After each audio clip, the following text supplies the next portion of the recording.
हरे कृष्ण। एक पिता अपने पुत्र को अपने कंधे पर बैठाकर नदी के पानी के तेज बहाव होते हुए भी उस नदी को बड़ी आसानी से पार कर लेते हैं। यह देखकर वहाँ उपस्थित लोग अत्यधिक प्रसन्न होते हैं और पिता और पुत्र का तालियों से स्वागत करते हैं।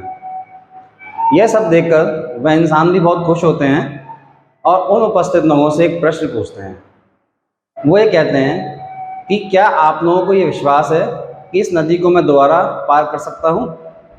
वो कहते हैं हाँ, हमें विश्वास है आप इस नदी को आसानी से पार कर सकते हैं दोबारा।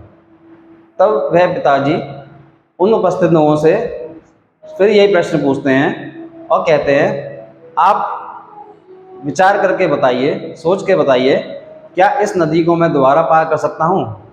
तो वहाँ उपस्थित लोग सभी यही कहते हैं कि हमें विश्वास है, हम शर्त लगाते हैं आप इस नदी को दोबारा पार कर सकते हैं।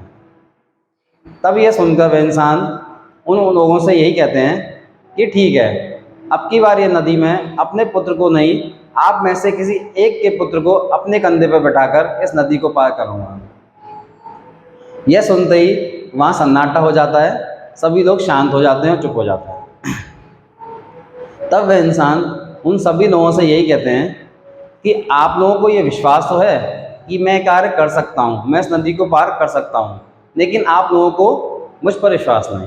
अर्थात वह इंसान ये कहते हैं कि आप लोगों को मुझ पर बिलीव तो है, लेकिन आप लोग मुझ पर ट्रस्ट नहीं करते हैं। इसी तरह से हम ईश्वर पर बिलीव तो करते हैं कि ईश्वर हैं, लेकिन हम उन पर ट्रस्ट नहीं करते हैं। हम उनके बनाए गए संसार, इस सृष्टि पर ट्रस्ट नहीं करते हैं।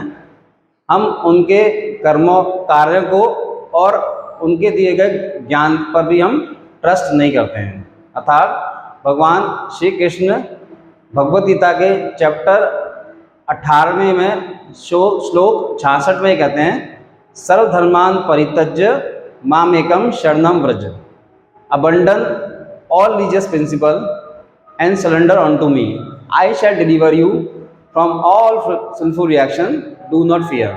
लेकिन क्योंकि हमें उन पर ट्रस्ट नहीं है, इसलिए हम अपने आप को पूर्णतः उनको सरेंडर नहीं कर पाते हैं, उनको समर्पित नहीं कर पाते हैं। विचार कीजिएगा। हरे कृष्ण।